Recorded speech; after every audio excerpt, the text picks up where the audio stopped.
Welcome to જય માનપણા kitchen. હું લાબી આહિર આપશો ને મારા જય દ્વારકા. તો આજે હું તમારી સાથે શેર કરી ઝારા વગર ફાફડી ગાંઠિયા બનાવવાની રીત. તો ફાફડી ગાંઠિયા બનાવવા માટે ઝારો લગભગ બધાને ઘરે નથી હોતો. તો આજે હું તમને ઝારા વગર જ ફાફડી ગાંઠિયા બનાવી અને બતાવીશ. તો આ ફાફડી ગાંઠિયા આપણે ગમે ત્યારે નાસ્તામાં નાના મોટી ભૂખ લાગે ત્યારે ઝડપથી બનાવી અને તૈયાર કરી શકીએ છીએ. અને આ ફાફડી ગાંઠિયા ખાવાની ખૂબ મજા પડે છે. અને જો મરચાં અને સા મળી જાય ને તો કંઈ ન ઘટે, ખાવાનો ટેસ્ટ પડી જાય બાકી. તો ચાલો હવે આપણે જોઈ લઈશું ફાફડી ગાંઠિયા બનાવવાની રીત. તો ફાફડી ગાંઠિયા બનાવવા માટે મેજરમેન્ટ હોવું જરૂરી છે. તો અત્યારે હું 2 કપ ચણાના લોટના ફાફડી ગાંઠિયા બનાવું છું. અને ચણાનો લોટ આપણે સાળીને જ ઉપયોગમાં લેવાનો. તો હવે આપણે સાળેલા ચણાના લોટને એક બાઉલમાં એડ કરી દઈશું. બીજો કપ ચણાનો લોટ આપણે એડ કરી દઈશું. તો અત્યારે આપણે આ ચણાના લોટને સાઈડમાં રાખી દઈશું અને એક બાઉલમાં તેલનું મિશ્રણ તૈયાર કરી લઈશું. તો આપણે સ્વાદ અનુસાર 1 ચમચી જેટલું મીઠું એડ કરી દઈશું. તમે જે રીતે ખારા મોળું ખાવાનું પસંદ કરતા હોય તે પ્રમાણે તમે મીઠું લઈ શકો છો. ત્યારબાદ આપણે અડધી ચમચી લઈ લઈશું પાપડનો ખારો, મતલબ પાપડ ખાર. તો તમારી પાસે જો પાપડ ખાર ન હોય તો તમે બેકિંગ સોડા લઈ શકો છો. પણ બેકિંગ સોડાનું આપણે પ્રમાણ પાપડ ખારથી અડધું રાખવાનું. આ પરફેક્ટ મેઝરમેન્ટ રહેશે. અને પાપડ ખાર લેવાનો હોય તો અડધી ચમચી લેવાનો. 1 મોટી ચમચી જેટલું આપણે તેલ એડ કરી દઈશું. થોડું પાણી એડ કરી દઈશું. હવે આ બધા ઇન્ગ્રેડિયન્ટ્સને આપણે સરસ રીતે હેન્ડ મિક્સરથી ફેટી લઈશું આ રીતે. તો આને તમે મિક્સર જારમાં પણ ગ્રાઇન્ડ કરી શકો છો. તો આને તમે જો આ રીતે 1 મિનિટ સુધી મિક્સ કરશો એટલે આ રીતે એકદમ વ્હાઈટ જેવું મિશ્રણ બની અને તૈયાર થઈ જશે. તો લોટની અંદર આપણે આ રીતે પહેલાં ખાડા જેવું પાડી લઈશું. હવે જે આપણે મિશ્રણ તૈયાર કર્યું હતું તે આપણે લોટમાં એડ કરી દઈશું. અડધી ચમચી જેટલા આપણે અજમા લઈ લઈશું હાથ વડે મસળીને. અજમા એકદમ ઓપ્શનલ છે, તમને પસંદ હોય તો એડ કરવાને, નહીં તો તમે આને સ્કીપ પણ કરી શકો છો. 5 ચમચી હિંગ લઈ લઈશું, પસવામાં સરળ પડે. હવે આપણે લોટને મિક્સ કરી લઈશું. આમાં આપણે પાણીનું મિશ્રણ એડ કર્યું છે એટલે વધારે પાણીની જરૂર નહીં પડે. તો પહેલાં આપણે થોડું પાણી એડ કરી અને લોટ બાંધી લઈશું. પાણી આની અંદર 3 થી 4 ચમચી એડ કરવાનું છે, નહીં તો લોટ ઢીલો થઈ જશે. તો ચણાનો લોટ બાંધતી વખતે આપણા હાથમાં વધારે ચોંટતો હોય છે. જો અને આપણે આ રીતે ચમચી વડે અલગ પાડી લઈશું. તો જો પહેલાં આપણે આ રીતનો થોડો કડક લોટ બાંધી અને તૈયાર કરવાનો છે. હવે આ લોટમાં આપણે ઉપરથી 1 ચમચી જેટલું તેલ એડ કરી દઈશું. હવે ફરીથી આપણે લોટને મસળી લઈશું.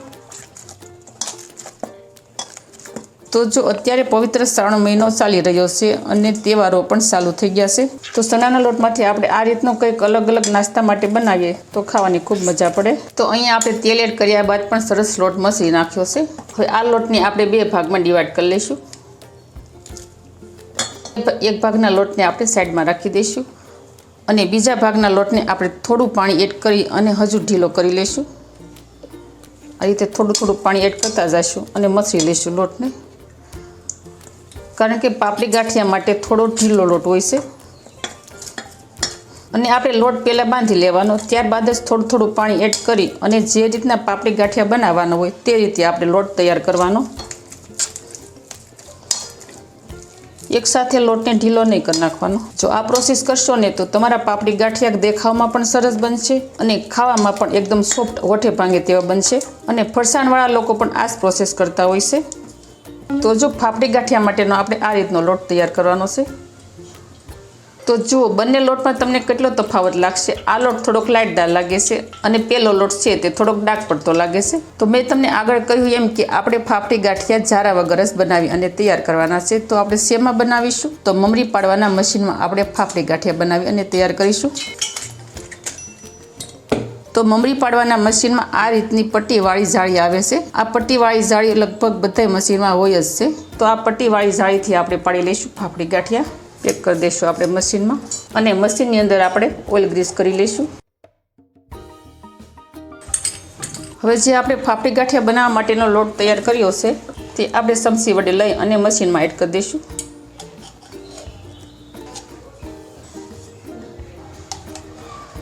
તો મશીનમાં લોટ એડ કર્યા બાદ આપણે ઉપરથી પણ ઓઇલવાળો બ્રશ આ રીતે ફેરવી દઈશું. હવે આપણે ઢાંકણ બંધ કરી દઈશું. અહીંયા આપણે મશીનમાં લોટ ભરી દીધા બાદ આપણે આગળની પ્રોસેસ કરીશું. તો તેના માટે જઈશું ગેસ તરફ. તો ફાફડી ગાંઠિયા ફ્રાય કરવા માટે અહીંયા મેં તેલ પહેલેથી જ ગરમ થવા માટે રાખી દીધું હતું. તો તેલનું ટેમ્પરેચર આપણે મીડિયમ રાખીશું અને ગેસની ફ્લેમ પણ આપણે મીડિયમ રાખીશું. હવે આપણે પેનની અંદર ફાફડી ગાંઠિયા પાડી લઈશું આ રીતે.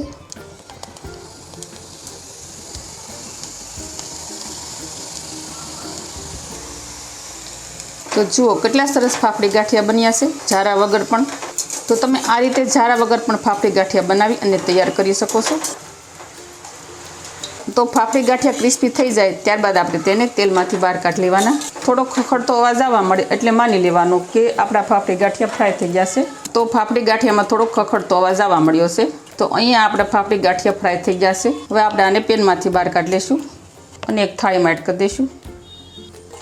તો સેમ પ્રોસેસથી આપણે બીજા ફાફડી ગાંઠિયા પણ પાડી લઈશું. જુઓ બન્યા છે ને સરસ મજાના ફાફડી ગાંઠિયા, જોતા જ ખાવાનું મન થઈ જાય તેવા. તો જો તમે વાર તહેવારોમાં અથવા તો ગમે ત્યારે નાના મોટી ભૂખ લાગે ત્યારે તમે ફટાફટ બનાવી અને ખાઈ શકો છો. જો આ રીતે તમે બનાવશો તો તમારે બહારથી પણ ફાફડી ગાંઠિયા લાવવાની જરૂર નહીં પડે. તો જો અહીંયા આપણે એકદમ ઇન્સ્ટન્ટ રીતે ઝારા વગર ફાફડી ગાંઠિયા બની અને થઈ જશે તૈયાર. અને આ ફાફડી ગાંઠિયા ચા અને મરચાં હોય તો ખાવાની ખૂબ મજા પડી જાય. તો જુઓ ઘરે પણ બહુ સરસ ફાફડી ગાંઠિયા બની અને તૈયાર થાય છે. એકદમ સરસ ક્રિસ્પી એવા થાય છે.